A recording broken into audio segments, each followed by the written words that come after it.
चलो, good morning everyone. Good morning sir. देखो अपन कहाँ तक पढ़ के आ गए थे, इसमें वर्क नहीं हीट वाला पार्ट पढ़ लिया था। एक चीज अपन ने सीखी थी कि एनर्जी थर्मोडायनेमिक्स चल रहा था ना।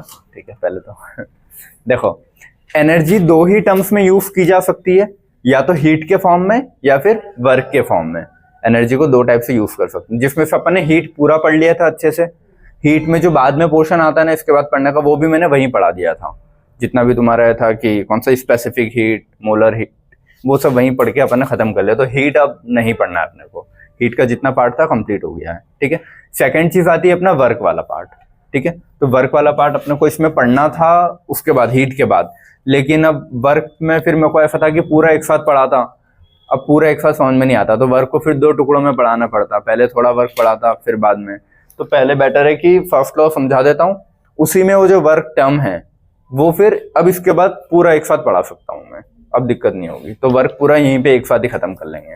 तो हीट अपन पढ़ लिया, वर्क इसके बाद अभी पढ़ते हैं। ये थोड़ा बहुत यहाँ समझा दिया, मेन वर्क अभी बचा है क्या है। ठीक है, तो वो इसके बाद पढ़ेंगे अब अपन। इतना समझ में आया सभी को, चल क्या रहा है। ठीक है, देखो ये कुछ दो तीन पॉइंट पढ़ा दिए थे, लेकिन ठीक है छूटे हुए बोला जो भी है। हीट पाथ फंक्शन है या स्टेट फंक्शन? हीट अपने को पता है पाथ फंक्शन है, लेकिन अगर मैंने ये चीज बोली कि हीट एट कांस्टेंट वॉल्यूम या हीट एट कांस्टेंट प्रेशर, देखो कांस्टेंट वॉल्यूम मतलब मैंने क्या बोला था, पिस्टन फिक्स कर देना तभी वॉल्यूम फिक्स रहेगा। तो पिस्टन फिक्स कर दिया और हीट दे रहा हूं तो क्या बढ़ रही है? इंटरनल एनर्जी ना। इंटरनल एनर्जी भी समझाया नहीं, लेकिन इसके बॉक्स के अंदर की एनर्जी बढ़ रही है ऐसा समझ लो। ठीक है, तो इंटरनल एनर्जी बढ़ रही है तो वो क्या हो जाएगा? Change in internal energy daily. ठीक है, तो कांस्टेंट वॉल्यूम पे हीट क्या करती है? Change in internal energy daily. Constant pressure मतलब मैंने पिस्टन को छोड़ दिया, एटमॉस्फेयर से 1 atm ही लग रहा था, पिस्टन ऊपर भी जाएगा तब भी वो 1 atm ही लगाएगा हमेशा। समझ में आया? तो कांस्टेंट प्रेशर पे क्या चीज चेंज होगी? एंथैल्पी, मतलब हीट का चेंज आएगा। ठीक है, चलो तो उससे अपन ने याद रखा था कि हीट नॉर्मली पूछे तो क्या है? Path function. लेकिन अगर वो ये देगा कि इंटरनल एनर्जी क्या है तो स्टेट फंक्शन। एंथैल्पी क्या है? State function. स्टेट फंक्शन मतलब जो इनिशियल और फाइनल पे डिपेंड करे, क्योंकि उसका चेंज देखते हैं हमेशा। ठीक है, तो स्टेट फंक्शन और ये भी क्या है? State function. लेकिन इसी को अगर वो ऐसे घुमा के देगा ना कि हीट एट कांस्टेंट वॉल्यूम, तो भी क्या बोलोगे तुम? State function. Heat at constant pressure, वही तो डेल एच होता है, तो वो भी क्या है? State function. तो अगर नॉर्मल हीट देगा तो क्या बोलोगे? Path function. Heat at constant volume या heat at constant pressure, state function. या फिर वो इंटरनल एनर्जी या एंथैल्पी ऐसा बोल के देगा, तो कंफ्यूज नहीं होना है। ठीक है, ये लिख लिया। अब अपने को पढ़ना है फर्स्ट लॉ ऑफ थर्मोडायनेमिक्स यहाँ से। ठीक है, देखो फर्स्ट लॉ ऑफ थर्मोडायनेमिक्स क्या बोलता है, या कोई सा भी लॉ हो कुछ भी हो। ठीक है, देखो एनर्जी, यूनिवर्स की एनर्जी फिक्स है। अगर मैंने बोला है कि इतना बड़ा यूनिवर्स है, इसमें सारी गैलेक्सी, सारे प्लैनेट, सब कुछ आ गए। ठीक है, तो इसके ये जो यूनिवर्स है इसके अंदर सिस्टम भी और सराउंडिंग भी है, तो इस यूनिवर्स की एनर्जी तो कभी बाहर नहीं जाएगी ना। यूनिवर्स की एनर्जी अंदर ही अंदर इधर उधर कन्वर्ट होती रहती है। ठीक है, तो फर्स्ट लॉ ऑफ थर्मोडायनेमिक्स भी यही बोलता है कि एनर्जी ना तो क्रिएट होती है ना डिस्ट्रॉय होती है, बस एक फॉर्म से दूसरे फॉर्म में कन्वर्ट होती रहती है। अगर एनर्जी का एक फॉर्म कोई कम हुआ है तो दूसरा फॉर्म बढ़ जाएगा, दूसरा कम हुआ है तो तीसरा बढ़ जाएगा। मतलब कुछ ना कुछ एक कम हो रहा है तो उसके बराबर का ही अगली चीज बढ़ेगी। लेकिन वो ऐसा नहीं कि इधर से गायब तो और इधर कुछ बढ़ा ही नहीं, गायब कहीं नहीं होगा। यूनिवर्स के अंदर की चीजें यूनिवर्स में ही रहेगी। समझ में आए कि यूनिवर्स में जितनी भी एनर्जी हो यूनिवर्स के अंदर ही रहेगी, बस इधर उधर होती रहेगी। क्लियर है? ठीक है, तो वही बोलता है ये फर्स्ट लॉ ऑफ थर्मोडायनेमिक्स। इतना ही है, बस उसको लिखने के अलग अलग तरीके हैं बहुत सारे, तो कोई से भी तरीके से तुमसे पूछे तो तुमको आना चाहिए। या फिर बोलूं conservation of energy, conservation of mass पढ़ते थे पहले कि मास कंजर्व रहता है, फिर बाद में पता लगा थोड़ा और ज्यादा अच्छे से स्टडी किया कि एनर्जी कंजर्व रहती है। मास को हमेशा नहीं बोल सकते क्योंकि मास एनर्जी में कन्वर्ट हो जाता है मास एनर्जी रिलेशन से। पहले क्या है, मास कंजर्व रहता है कि मास कभी भी गायब नहीं होता, लेकिन फिर देखा गया कि मास एनर्जी में कन्वर्ट हो जाता है तो मास तो गायब हो गया ना, ऐसा। तो फिर ज्यादा बेटर बोलना क्या है? Energy conservation. एनर्जी कभी भी गायब नहीं होगी, एनर्जी मास में कन्वर्ट हो जाएगी तो कन्वर्ट हुई ना दूसरे फॉर्म में, ऐसा। तो ये वाली चीज है। ठीक है, तो याद कुछ रखना नहीं है, बट फिर भी पूछे जो कि बाद में एक इक्वेशन आएगी हेल्महोल्ट्ज इक्वेशन, तो इसीलिए मैंने लिखवा दिया है कि कंफ्यूज ना हो ऐसा। आखिरी में याद है 2 लॉ लिखे थे, एक लैपलास लॉ और हेल्महोल्ट्ज इक्वेशन। अरे कंटेंट में आखिरी में, हाँ, तो इसीलिए यहाँ पे भी लिखवा दिया, वो अलग है और ये उसी साइंटिस्ट ने फर्स्ट लॉ भी दिया था, ठीक है। फर्स्ट लॉ किसने दिया? हेल्महोल्ट्ज ने। Energy can neither be created nor be destroyed, इस डेफिनेशन, ये डेफिनेशन भी सही है। Total energy of the universe is always constant, universe के बाहर कुछ भी एनर्जी नहीं जाएगी, जहां तक अपनी नजर जा रही है वो अपना यूनिवर्स है, ठीक है, और उसके बाहर कुछ भी एनर्जी जा ही नहीं सकती। अगर उसके बाहर भी मैं देख पा रहा हूं तो वो भी यूनिवर्स ही है, समझ गए? जहां पे एंड हो रहा है वो यूनिवर्स है, उसके बाहर कुछ भी नहीं है, कुछ है तो वो भी यूनिवर्स के पार्ट है, उसके बाद कुछ नहीं है, ऐसा। तो यूनिवर्स की एनर्जी हमेशा क्या रहेगी? कांस्टेंट। और यूनिवर्स में ही तो आता है सिस्टम प्लस सराउंडिंग, यूनिवर्स का ही तो पार्ट है वो। तो या तो बोलो यूनिवर्स की एनर्जी कांस्टेंट, या फिर बोलो सिस्टम प्लस सराउंडिंग की एनर्जी कांस्टेंट। तो अगर वो डेफिनेशन भी देता है तो अलग अलग फॉर्म में दे सकता है तुम लोगों को, ठीक है। एनर्जी ये हो गया, total energy of universe is constant, मतलब क्या होता है? Sum of energy of system plus surrounding is constant, एक ही बात है। अगला, whenever a particular form of energy disappears, एक एनर्जी का फॉर्म कम होगा तो दूसरी एनर्जी का फॉर्म बढ़ जाएगा, ठीक है। जैसे मैंने बोला है कि हीट कम हो रही है तो वर्क में यूज हो गई होगी, वर्क कम हो रहा है तो हीट में क्रिएट हो गया होगा, तो कुछ ना कुछ आपस में कन्वर्ट होता रहता है। अपन यहाँ सिर्फ हीट और वर्क की चीजें पढ़ते हैं। तो whenever a particular form of energy disappears, एक एनर्जी कम होती है, during a process N equivalent, उसके बराबर, ऐसा नहीं कि उससे ज्यादा है उससे कम, पॉसिबल नहीं है। जितना एक चीज कम हो रही होगी उतना ही बराबर दूसरी चीज बन रही होगी। Equivalent amount of same other form of some other form है ना, ऑफ एनर्जी अपीयर्स, सेम नहीं हो, सम है, ठीक है, वैसा दिख रहा है। Some other form of energy appears, एक फॉर्म कम होगा तो उतना ही बराबर दूसरा फॉर्म क्रिएट हो जाएगा, ना उससे ज्यादा ना उससे कम, ठीक है। यहां तक आया। अब ये डेफिनेशन अगर आती ना तो तुम कंफ्यूज होते और पूछता कौन से लॉ की है ना। डेफिनेशन में पढ़ के बताता हूं, है क्या? It is impossible to construct a perpetual motion machine, मतलब जो खुद से ही काम करे, एक बार शुरू होने के बाद रुके ही ना, हाँ, मतलब उसमें फिर मुझे इंटरप्ट करने की जरूरत ना पड़े। It is impossible to construct a perpetual motion machine which can operate in cycles, जो साइकिल्स में चलती रहे, and could produce work without any external help, ऐसा पॉसिबल ही नहीं है, ठीक है। बिना किसी एक्सटर्नल हेल्प के इनफाइनाइट टाइम तक कोई मशीन काम कर ही नहीं सकती। ये चीज समझ में आ गई? ठीक है, क्योंकि देखो मान लो एक मशीन वर्क कर रही है, मैंने बोला एक, मैंने जनरेटर में तो चलो एनर्जी लगी है, कोई ऐसी चीज है जो मैंने, जैसे मान लो एक पहिया है, साइकिल का पहिया है, साइकिल के पहिया को मैंने जोर से मतलब ऐसे धक्का दिया तो घूम रहा है, वो थोड़े टाइम बाद रुक जाएगा ना। क्यों रुक जाएगा? मैंने बाहर से कुछ एनर्जी दी थी ना, धक्का दिया तो मैंने कुछ वर्क के फॉर्म में इसको एनर्जी दी है जिससे वो घूम रहा है। थोड़े टाइम बाद क्या होगा, घूमेगा तो गर्म भी होगा, तो वो जो एनर्जी मैंने इस पहिया को दी थी घूमने के लिए, वो थोड़ी हीट में लॉस्ट हो जाएगी ना, और धीरे धीरे करके वो एनर्जी सारी लॉस्ट हो जाएगी और पहिया रुक जाएगा। अब अगर पहिया को वापस घूमना है तो वह हीट वापस दूंगा तभी पहिया घूम पाएगा। तो इसके कहने का मतलब डेफिनेशन का यह था कि ऐसी कोई भी मशीन बनाना पॉसिबल नहीं है जो कि एक बार चालू करे और बस चलती ही रहे खुद से, क्योंकि कुछ ना कुछ तो हमेशा हीट के फॉर्म में लॉस होगा। ऐसी कोई चीज नहीं बनी जिसमें हीट लॉस ना होती हो। करंट भी पास होता है अगर वायर से तो वो भी गर्म होता है और हीट लॉस होती है। तो हीट क्या है? फॉर्म ऑफ एनर्जी है। अगर एनर्जी लॉस हो रही है तो कम हो रही है ना एनर्जी, धीरे धीरे सराउंडिंग में जा रही है, तो वो सिस्टम फिर वर्क करेगा ही नहीं एक टाइम के बाद, क्योंकि उसकी एनर्जी कम हो गई। समझ में आया? तो सिस्टम और सराउंडिंग का सपोर्ट बहुत जरूरी है सिस्टम को वर्क करने के लिए। ऐसा नहीं है कि सिस्टम पे मैंने थोड़ी सी कुछ एनर्जी दी और वो हमेशा मूव कर ही रहा है, जैसे पिस्टन वाला केस है। तो ऐसा नहीं है कि पिस्टन को मैंने थोड़ा ऐसे धक्का दिया तो पिस्टन हमेशा ऐसे ऐसे मूव करेगा। पिस्टन फिर गर्म होगा, उसकी एनर्जी हीट के फॉर्म में सराउंडिंग में रिलीज हो जाएगी, तो पिस्टन रुक जाएगा। तो सराउंडिंग की हेल्प से ही वो वापस से सिस्टम चालू हो सकता है, खुद से नहीं होगा वो। समझ गए? तो सिस्टम प्लस सराउंडिंग का इंपॉर्टेंट है, मतलब इंपॉर्टेंस है, तभी कोई चीज हमेशा कंटिन्यू में रहेगी। तो इसने क्या बोला था कि सिर्फ it is impossible to construct a perpetual motion machine. Perpetual motion machine का मतलब ये है कि जो खुद से हमेशा चलती रहे एक बार शुरू करने के बाद। समझ गए? विच कैन ऑपरेट इन साइकिल्स, जो कि साइकिल्स में मतलब जैसे पिस्टन ऊपर नीचे ऊपर नीचे ऊपर नीचे हमेशा चलता रहे इनफाइनाइट टाइम तक, एक बार चालू किया तो, ऐसा कभी पॉसिबल ही नहीं है, ठीक है। And could produce work without any external help, समझ गए, बिना एक्सटर्नल हेल्प के वो हमेशा नहीं कर सकता वर्क। स्टार्टिंग में जैसे मैंने दिया, मतलब कुछ एनर्जी वर्क जो भी है, तो थोड़े टाइम तक करेगा फिर रुक जाएगा, क्योंकि हीट के फॉर्म में लॉस हो गई, सराउंडिंग में चली गई। जब तक वापस से सराउंडिंग से हीट नहीं मिलती वो जिस काम नहीं करेगी। क्लियर है सभी को, ठीक है। तो ये अलग अलग डेफिनेशन अगर आती है फर्स्ट लॉ की तो याद रखना, क्योंकि ये वाली डेफिनेशन तुम लोग फिर खुद से वो नहीं कर पाओगे अगर नहीं लिखवाते तो, समझ गए ना। बाकी एनर्जी वाले तो कर लेते हैं आराम से, उसमें दिक्कत जाती है, ठीक है। अब फर्स्ट लॉ किस चीज पे बेस्ड है? Based on the law of conservation of energy, ठीक है। तो वही लिखा है, first law is based on the law of conservation of energy, neither be created nor be destroyed, convert one form another, ठीक है।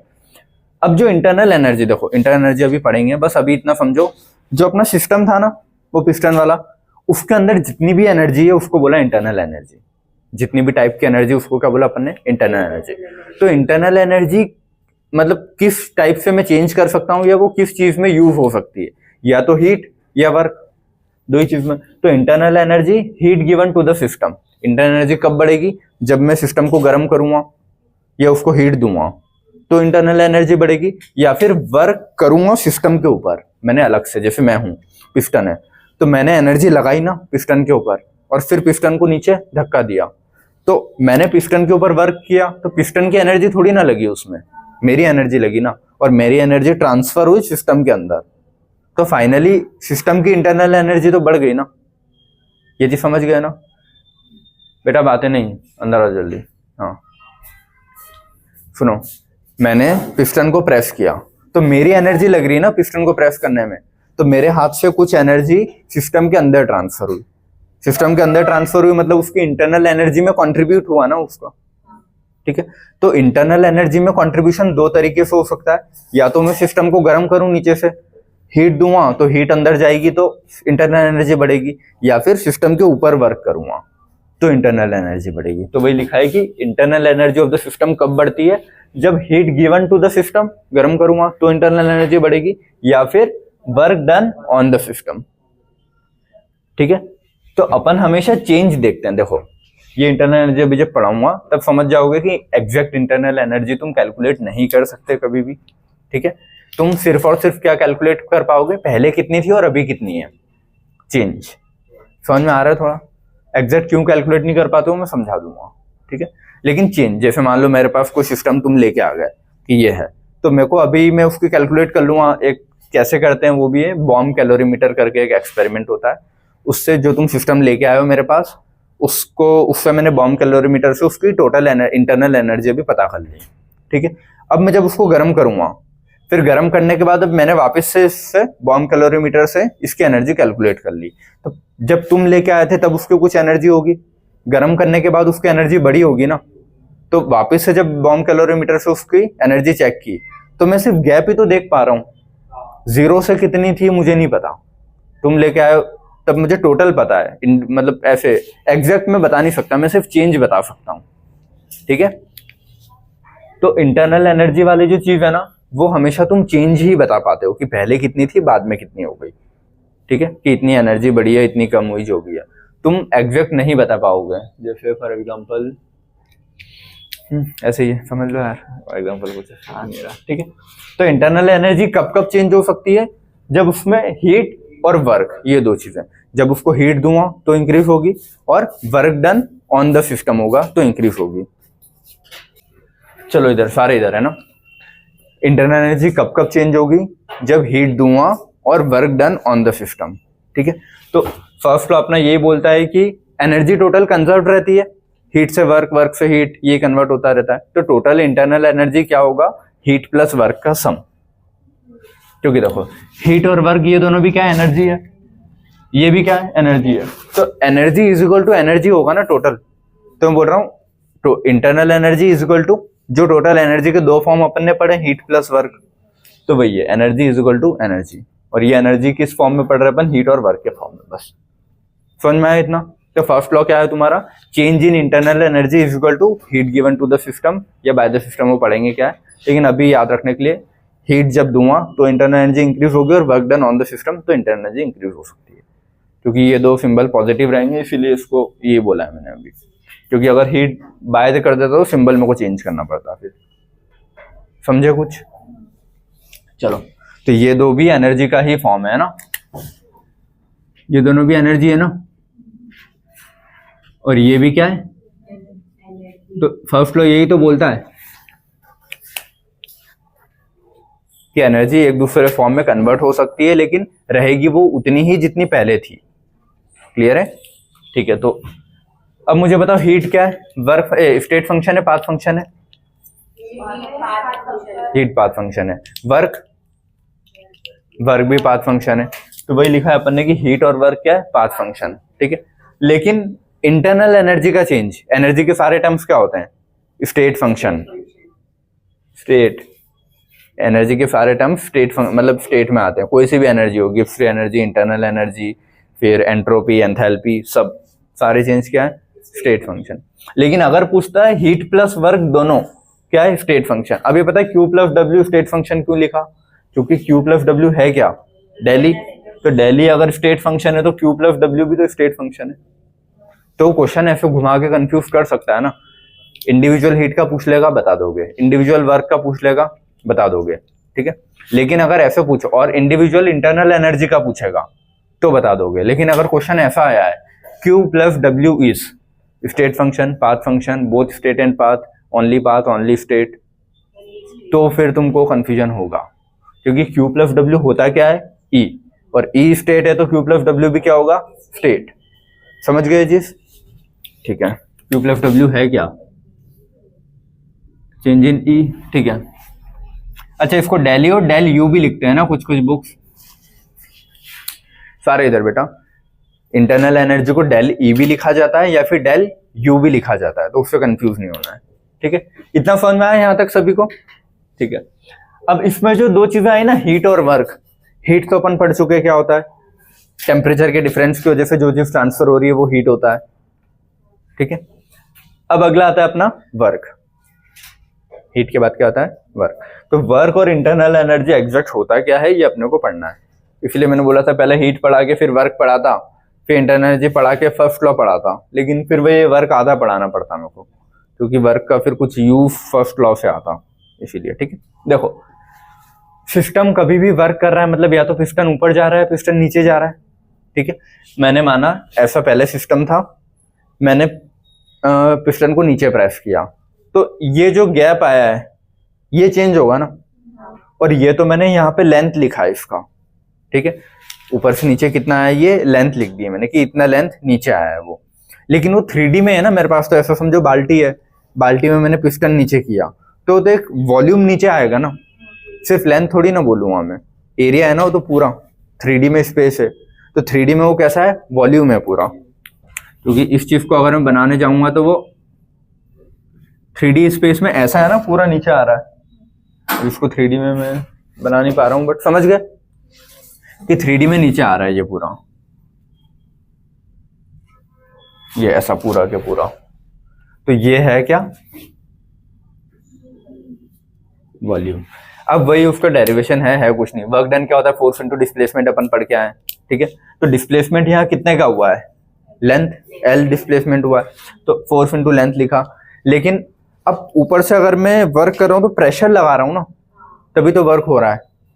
ठीक है, क्योंकि अंदर भी तो गैस है। देखो गैस का प्रेशर कुछ होगा अंदर से, गैस के जो पार्टिकल है,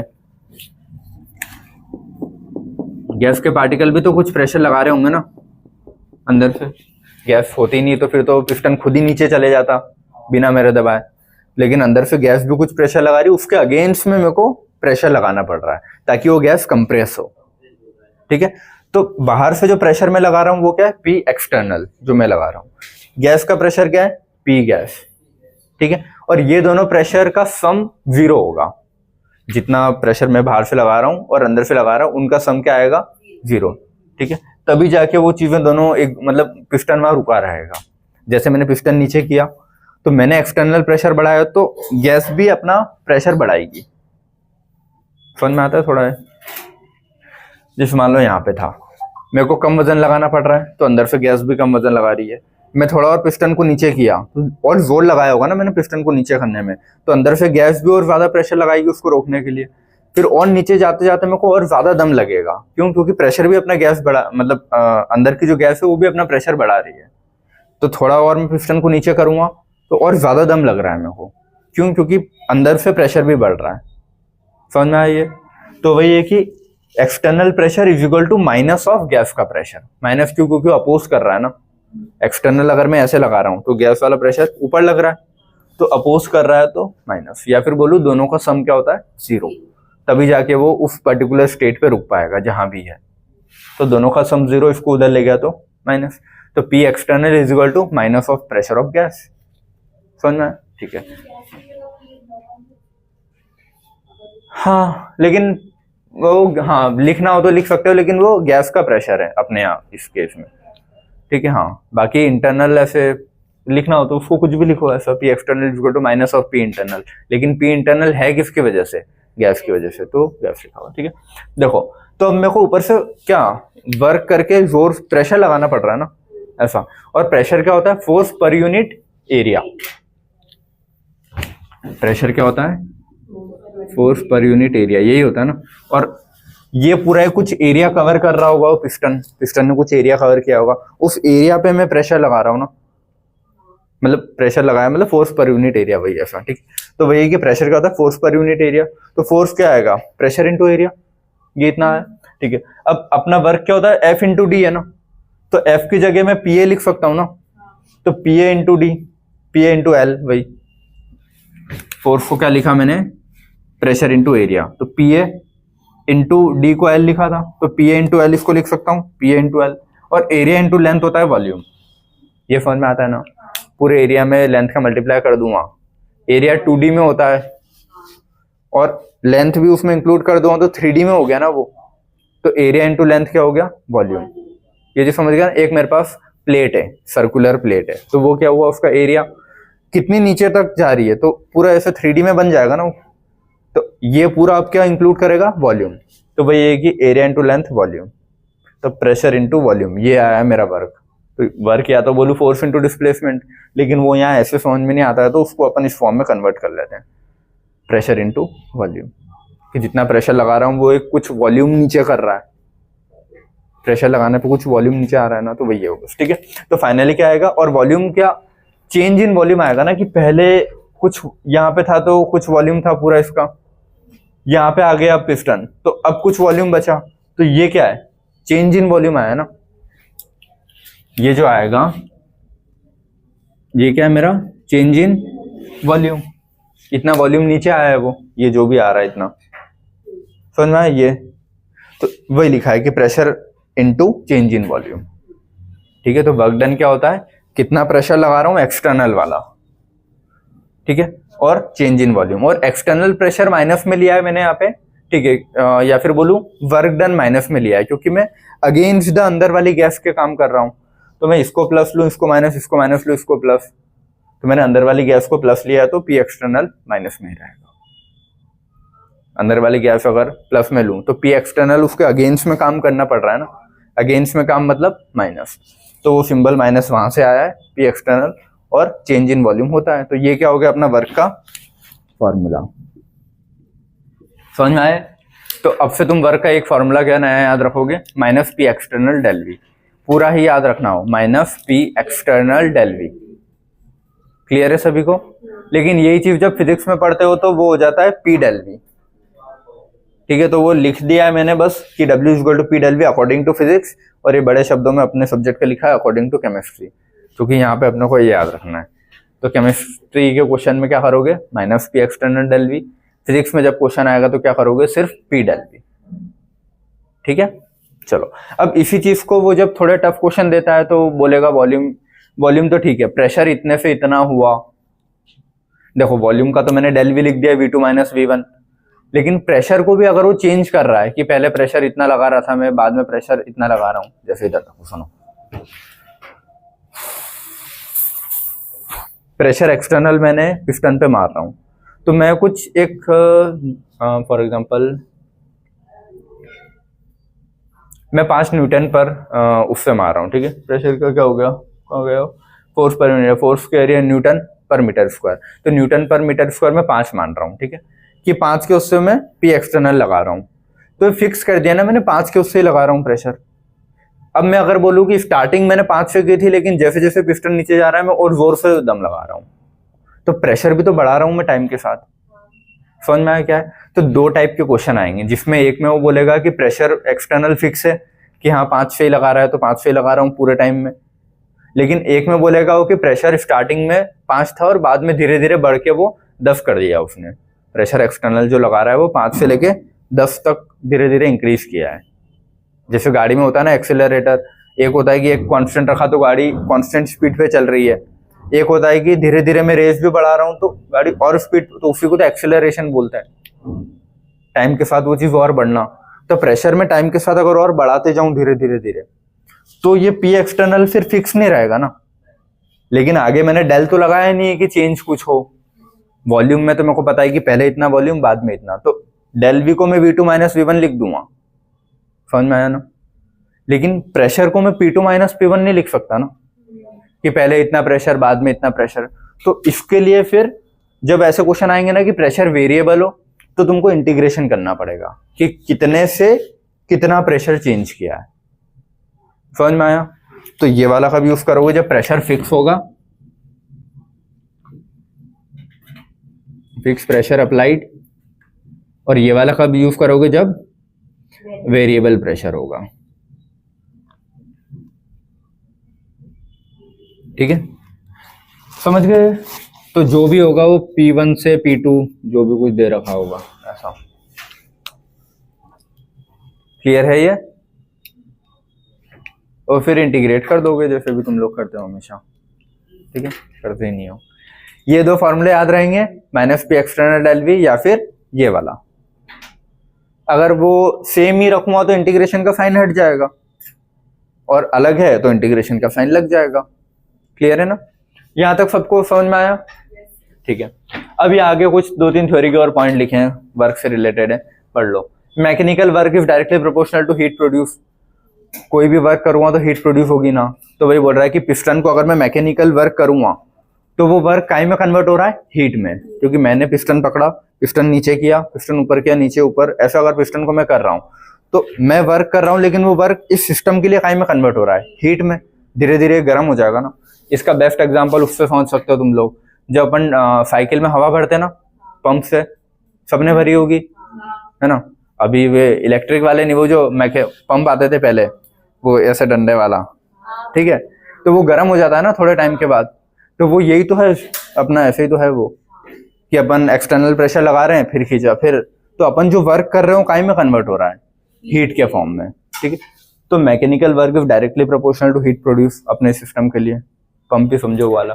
both work and heat are boundary phenomena, दोनों एक बाउंड्री से अंदर बाहर, ऐसा समझ गए ना। वर्क डन बाउंड्री के अंदर होगा, हीट के लिए भी इस बाउंड्री के अंदर बाहर एक्सचेंज होगी हीट, तो वही लिखा है कि दोनों बाउंड्री फिनोमिना है। ठीक है, अब ये चीज याद रखना, एडियाबैटिक प्रोसेस मतलब हीट ट्रांसफर 0 कर दिया मैंने, कि हीट ना तो अंदर आ सकती है ना बाहर जा सकती है। तो जितना मैं वर्क कर रहा हूं और जितनी हीट प्रोड्यूस हो रही है वो अंदर के अंदर ही रहेगी ना।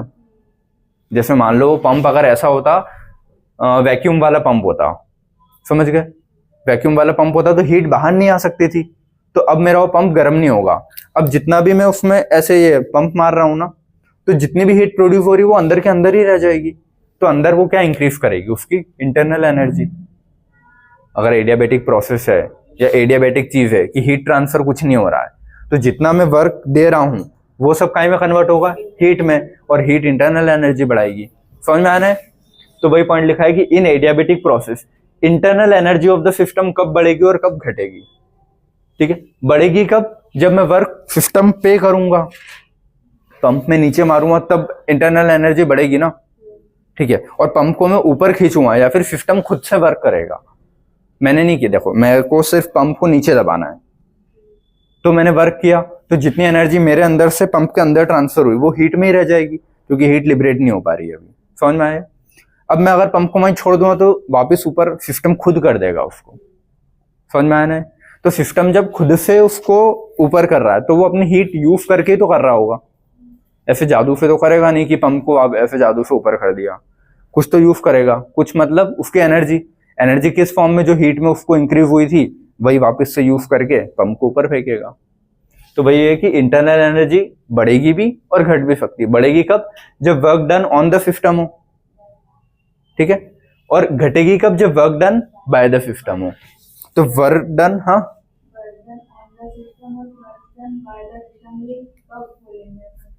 देखो, जब बाहर से कोई वर्क कर रहा है, ठीक है, जैसे मैं सिस्टम पे वर्क कर रहा हूं, मैंने उसको पिस्टन को प्रेस किया तो work done on the system, ठीक है। अब सिस्टम खुद से अगर उस पंप को ऊपर फेंक रहा है तो work done by the system, ठीक है। अब इस चीज को जो अपन सिंबल देते हैं ना, वो सिंबल हमेशा इंटरनल एनर्जी को ध्यान में रखते हुए देते हैं कि मान लो अगर मैं work done on the system कर रहा हूं तो इंटरनल एनर्जी बढ़ी की घटी? बढ़ी ना। तो वर्क डन का फिर यहाँ सिंबल क्या करते हैं अपन? पॉजिटिव। तो ये जो सिंबल पॉजिटिव वाला है, ठीक है, इसको कहीं से देखोगे तुम हमेशा इंटरनल एनर्जी बढ़ रही है कि घट रही है। इसको वर्क हीट से मत देखना, कंफ्यूजन क्रिएट करेगा बार बार। तुम बस इंटरनल एनर्जी देख लेना कि वर्क अगर मैं सिस्टम के ऊपर कर रहा हूं तो मैंने अपनी एनर्जी लगा के पंप को नीचे किया है, तो वो एनर्जी सिस्टम के पास ही तो गई, तो सिस्टम की इंटरनल एनर्जी बढ़ी तो वर्क डन पॉजिटिव। अब जब सिस्टम खुद से अगर उस पंप को ऊपर फेंक रहा है, मैंने कुछ नहीं किया, सिस्टम रखा है, वो खुद से अगर पंप को ऊपर कर रहा है तो जादू से तो नहीं कर रहा होगा, वो अपनी हीट को यूज करेगा ना, या इंटरनल एनर्जी को यूज करेगा। तो उसकी इंटरनल एनर्जी कम होगी कि बढ़ेगी? उसको ऊपर करने में कमी होगी। तो यहां पे फिर वर्क डन क्या हो जाएगा? नेगेटिव। समझ में आई ये चीज कि पंप को ऊपर फेंकने में उसकी एनर्जी कम हुई तो नेगेटिव, वर्क डन नेगेटिव। तो उसको बहुत इमेजिन करके ये मत सोचना वर्क डन पॉजिटिव कैसे होता है, वर्क डन नेगेटिव कैसे होता है। वर्क डन अलग चीज है, ये पॉजिटिव नेगेटिव सिंबल उसके एनर्जी की वजह से, कि एनर्जी बढ़ रही है इसीलिए वर्क डन पॉजिटिव, एनर्जी कम हो रही है इसीलिए वर्क डन नेगेटिव। समझ में आना है? कोई कंफ्यूजन इस वाले पार्ट में किसी को? क्योंकि क्वेश्चन आएंगे तो क्वेश्चन में वो लिख के देता है कि work done on the system किया, इतने का वर्क किया, तो फिर तुमको सिंबल प्लस का लगाना है। Work done by the system ने किया तो तुमको वर्क में सिंबल नेगेटिव लगाना है, ठीक है। क्योंकि ये जो क्वेश्चन में अपन ने इक्वेशन लिखी थी, यहाँ मैंने लिखा था ना work done on the system, तो जानबूझ के इसीलिए ऐसा लिखा है ताकि ये सिंबल पॉजिटिव ही रहे। अगर मैं बाय करता तो Q माइनस W करना पड़ता फिर मेरे को। तो अपन बेसिक इक्वेशन यही लिखता है फर्स्ट लॉ की, इसीलिए अपन ने यही लिखा है कि कब कब इंटरनल एनर्जी बढ़ सकती? जब मैं वर्क करूं और जब हीट दूं। अच्छा देखो, हीट अगर मैं सिस्टम के अंदर दे रहा हूं तो उसकी इंटरनल एनर्जी बढ़ेगी, तो heat given to the system में Q पॉजिटिव। अगर हीट सिस्टम बाहर फेंक रहा है, ठीक है, तो हीट इंटरनल एनर्जी कम हो रही है ना, तो Q नेगेटिव। तो उसको रटना मत, इंटरनल एनर्जी में क्या हो रहा है उसके हिसाब से सिंबल रख देना। समझ गए? ठीक है, ये क्लियर है सभी को? अब ये साइन कन्वेंशन आता है कि एक्सपेंशन कंप्रेशन, वही सेम चीज कॉपी कर रखा है बस।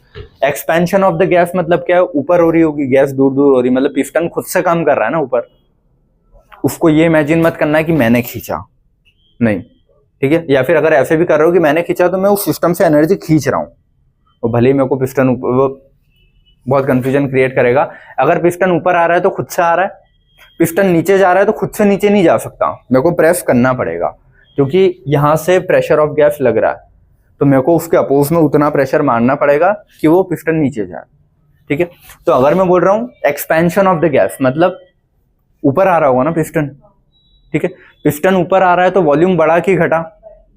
बढ़ा ना, फाइनल वॉल्यूम ज्यादा ही होगा पिस्टन ऊपर आया तो volume increases, V2 greater than V1, change in volume positive. इतना समझ में आया?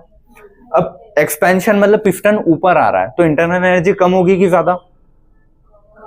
कम होगी ना, यूज हो रही होगी तभी तो ऊपर आया पिस्टन। तो वर्क डन क्या लिखूं इसमें, पॉजिटिव कि नेगेटिव? नेगेटिव। तो वर्क डन नेगेटिव, क्योंकि work done by the system है। एक्सपेंशन मतलब bye the system. Compression of gas, तो कंप्रेशन में तो मैंने पिस्टन दबाया ना नीचे, ठीक है, तो इंटरनल एनर्जी अभी बढ़ेगी ना उसकी अब, क्योंकि मेरी एनर्जी उसके अंदर जा रही है, ठीक। तो और मैं सराउंडिंग हूं, ठीक है, सिस्टम हूं, तो कंप्रेशन ऑफ गैस में वॉल्यूम बढ़ेगा कि घटेगा? घटेगा ना, क्योंकि प्रेस हो रहा है तो वॉल्यूम छोटा ही होगा, ठीक है। तो वॉल्यूम डिक्रीजेस मतलब V1 पहले बढ़ा था, V2 बाद में कम हो गया, ठीक है, और volume negative, change in volume negative. अब कंप्रेस किया तो इंटरनल एनर्जी बढ़ी कि घटी? बड़ी है ना, तो वर्क डन क्या लिखूंगा, पॉजिटिव, पॉजिटिव लिखा है।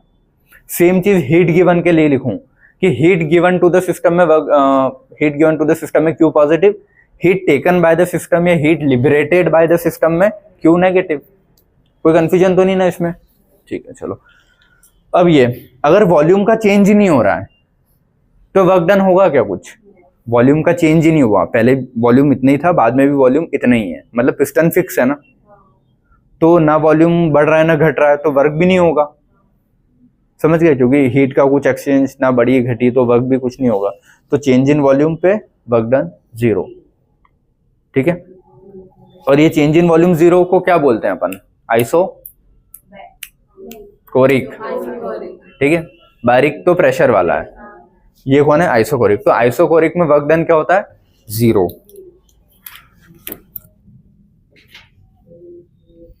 आइसोकोरिक में वर्क डन क्या हो गया, 0।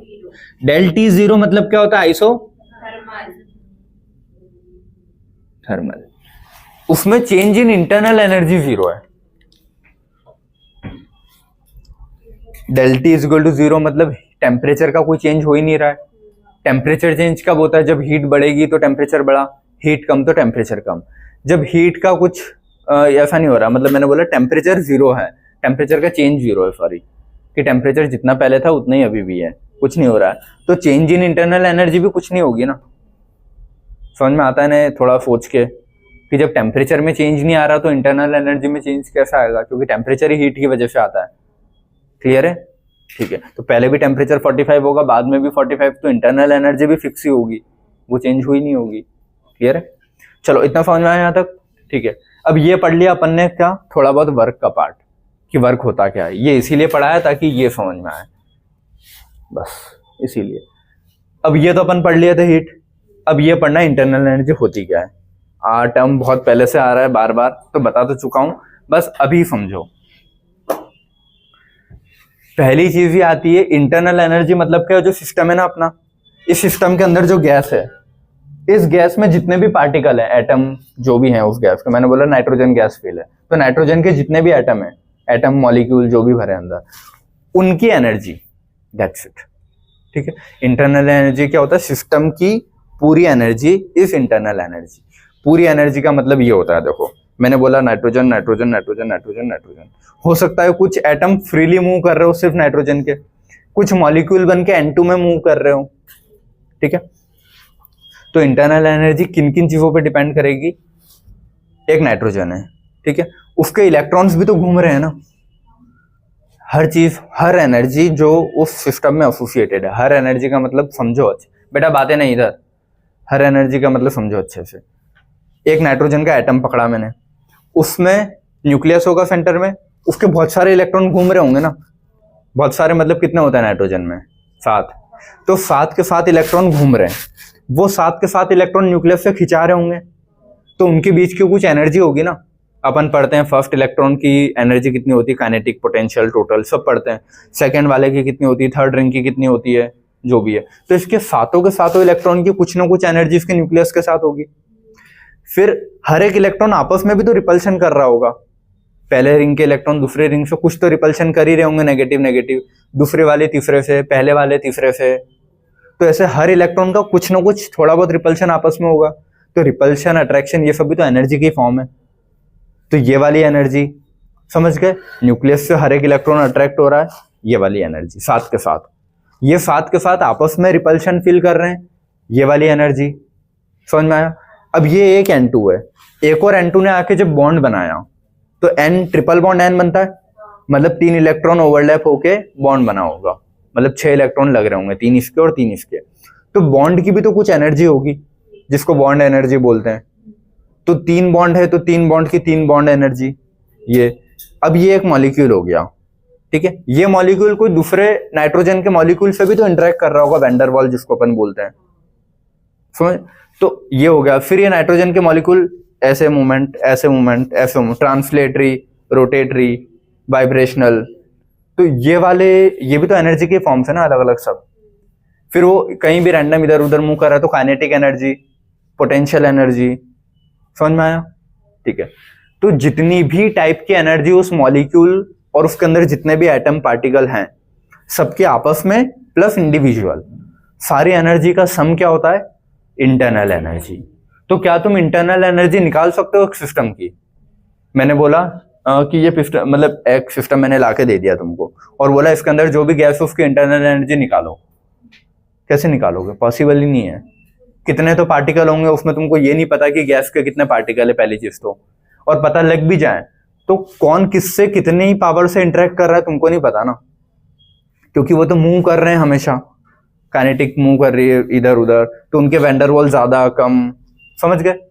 तो तुम कभी भी पूरी की पूरी एनर्जी नहीं निकाल पाओगे एग्जैक्ट वैल्यू में कि कितनी इंटरनल एनर्जी होती है। मान लो मैंने बोला इसके अंदर 100 पार्टिकल है, अब वो 100 पार्टिकल आपस में इंटरेक्ट कर रहे होंगे, 100 के खुद के काइनेटिक, खुद की पोटेंशियल, उनके अंदर उनके न्यूक्लियस से उनके इलेक्ट्रॉन की, इस एटम के इलेक्ट्रॉन के दूसरे एटम के इलेक्ट्रॉन से, तो बहुत सारी टाइप की एनर्जी हो गई ना। तो तुम एग्जैक्ट वैल्यू नहीं निकाल सकते। तो एग्जैक्ट वैल्यू को जो नाम देते हैं ना बुक में, वो देते हैं एब्सोल्यूट वैल्यू। तो ये स्टेटमेंट कभी आए कि can we calculate the absolute value of system, या sorry absolute value of internal energy of a system, no. Absolute value, absolute मतलब एग्जैक्ट वैल्यू, ठीक है? अपन कभी भी कोई भी सिस्टम की नहीं निकाल सकते, अपन बस चेंज निकाल सकते हैं। चेंज भी कैसे? देखो, मुझे अभी नहीं पता ना कितनी एनर्जी है, लेकिन अगर मैंने हीट दी तो मुझे ये तो पता ना हीट में कितनी दे रहा हूं, जितनी हीट दे रहा हूं उतनी ही एनर्जी बढ़ेगी। तो मुझे सिर्फ चेंज पता लग सकता है कि कितना चेंज है। मैंने बोला अभी उसकी कुछ एनर्जी थी, मैंने मान लिया सिस्टम की एक्स थी, ठीक है? अब मैंने उसको गर्म किया, 300 जूल की एनर्जी दी, हीट जूल में दी, 300 जूल की मैंने उसको हीट दी, तो मुझे पता ना अब कितनी एनर्जी हो गई होगी, मतलब एग्जैक्ट कितनी हुई होगी नहीं पता, लेकिन चेंज कितने का हुआ होगा? 300 का। समझ में आया? अगर ये सिस्टम कुछ वर्क कर रहा है, ये तो मैंने एनर्जी देने वाला केस हो गया। अब मैंने बोल रहा हूँ मैंने सिस्टम रखा है, मैंने पिस्टन को दिया प्रेस मार के, ठीक है? तो कुछ हीट लिबरेट हुई होगी, वो हीट, लिबरेटेड हीट अपन बॉम्ब कैलोरीमीटर से कैलकुलेट कर लेते हैं कि कितनी होती है। एक एक्सपेरिमेंट है बॉम्ब कैलोरीमीटर।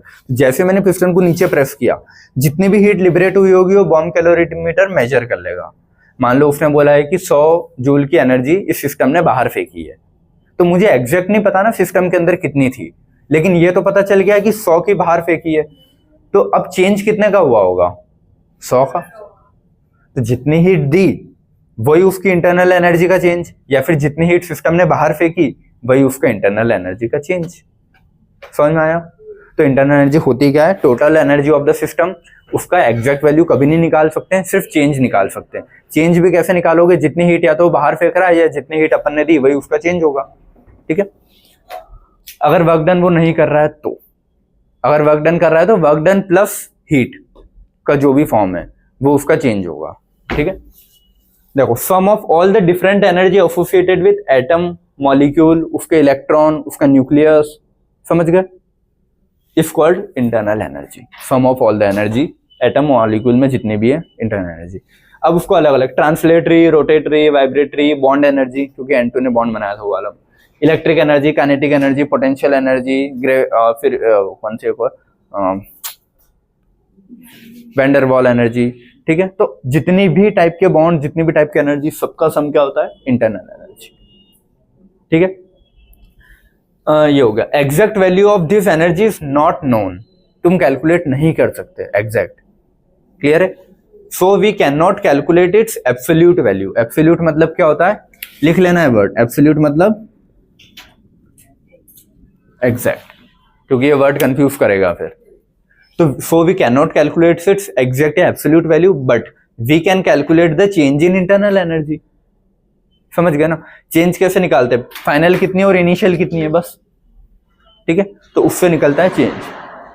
मतलब देखो, चेंज को लिखेंगे ऐसे ही कि फाइनल कितनी, इनिशियल कितनी, ऐसे, लेकिन एग्जैक्ट वैल्यू तुम कभी नहीं बता सकते कि इनिशियल कितनी, फाइनल कितनी, वो सब। ये कहीं से पता लगेगा चेंज? इससे पता लगेगा। कहाँ गया अपना? या तो एनसीवी डेल्टी से या Q प्लस W से। देखो, तुमको इनिशियल पता थी क्या? नहीं। फाइनल पता है क्या? नहीं। तो ये तो अपन ने यहाँ पे फॉर्मूला लिख दिया है कि फाइनल माइनस इनिशियल, लेकिन ये फाइनल माइनस इनिशियल क्या है? चेंज है। तो ये चेंज मैं पता कहीं से करता हूँ? इससे कि हीट कितनी दी, उसने वर्क कितना किया उस हीट में से। तो वही सब चीजों का सम चेंज होगा, और वही चेंज यहाँ लिखा जाता है। तुमको फाइनल इनिशियल कुछ नहीं पता। क्लियर है? ठीक है।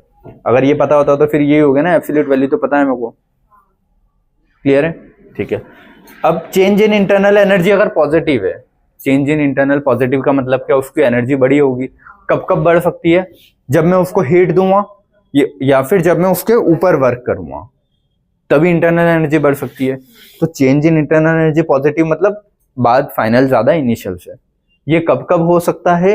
Heat given to the system पे या फिर work done on the system पे। समझ में आया? ये दो टाइप अगर मैं करता हूँ, work done on the system या उसको हीट देता हूँ, तब जाके उसकी इंटरनल एनर्जी बढ़ेगी ना, तो बोलूंगा कि मैं फाइनल ज्यादा होगी इनिशियल से, तो पॉजिटिव।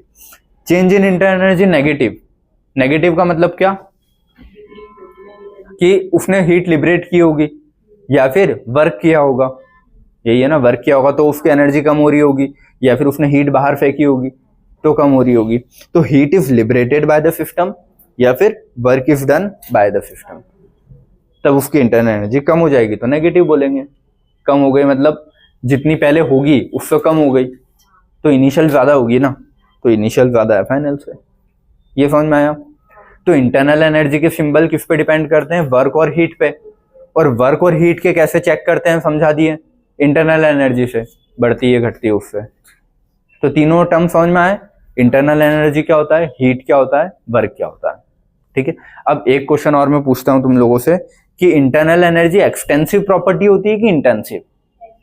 अब समझना है इस चीज को। मैंने एक सिस्टम दिया है, उसके अंदर कुछ गैस थी, मैंने एक मग भर के गैस बाहर निकाल दी, तो उसकी इंटरनल एनर्जी कम होगी कि ज्यादा? कुछ कम होगी ना, ऐसा, क्योंकि कुछ पार्टिकल बाहर निकाल लिए, तो उन पार्टिकल की एनर्जी भी तो कंट्रीब्यूट कर रही थी ना उसमें। अब पार्टिकल ही गायब हो गए तो एनर्जी भी कम होगी। तो एक्सटेंस, और मैं मान लो कोई गैस ऐड कर दूं तो बढ़ जाएगी। तो इंटरनल एनर्जी एक्सटेंसिव मतलब मास पे डिपेंड करती है ना, ऐसा, वो यूनिट वाली प्रॉपर्टी नहीं है। क्लियर है सभी को? तो इंटरनल एनर्जी पूछे तो क्या है, एक्सटेंसिव प्रॉपर्टी है, ये लिखा हुआ, internal energy is an extensive property. समझ में आया सभी को? ठीक है। अब heat change under constant volume. Volume constant है मतलब पिस्टन मूव नहीं कर रहा है, वॉल्यूम कांस्टेंट है, मैंने बोल दिया पिस्टन मूव नहीं कर रहा है, वॉल्यूम कांस्टेंट हो गया। अब मैं इसको हीट दे रहा हूं तो क्या इंक्रीज होगा, इंटरनल एनर्जी। तो वही जो डेफिनेशन अपन पहले पढ़ के आ रहे थे वो यही है, heat change under constant volume is change in internal energy. Volume constant कर दिया, हीट दूंगा तो क्या बढ़ेगा, इंटरनल एनर्जी, और उसकी एग्जैक्ट वैल्यू तो नहीं पता कर सकता, तो चेंज ही पता कर सकते हैं, तो वो क्या होता है, change in internal energy. Clear है सभी को? और वो होता क्या है, एनसीवी डेल टी, क्योंकि ये भी अपन पढ़ के आए हैं। पक्का याद है ना? है Q directly proportional to del T. ठीक है, Q is equal to C del T, और Q को अपन QV या QP प्रेशर या वॉल्यूम पे, तो यहाँ QV लिख रहे हैं, तो QV क्या होता है, डेली। तो और मोल के लिए अगर बात करूं तो NCV डेल टी हो जाएगा वो। क्लियर है कहां से आया है फॉर्मूला? तो इंटरनल एनर्जी के दो फॉर्मूले याद रखोगे, NCV डेल टी और Q प्लस W। क्लियर है? ठीक है, इतना समझ में आया ना सभी को? अगर वो टेम्परेचर की बात करें क्वेश्चन में, तो समझ जाना ये लगाना होगा कि पहले टेम्परेचर इतना था, बाद में टेम्परेचर इतना किया, और वर्क की कोई बात नहीं कर रहा है, तो ये लगा देना। तो वो CP अलग है, तो NCP डेल टी डेली का फॉर्मूला होता है क्या? तो फिर इंटरनल एनर्जी अगर फाइंड करने की बोले कि find out the internal energy, और पूछे कि पहले टेम्परेचर इतना था, बाद में टेम्परेचर इतना किया है, तो कौन सा फॉर्मूला लगाओगे, ये।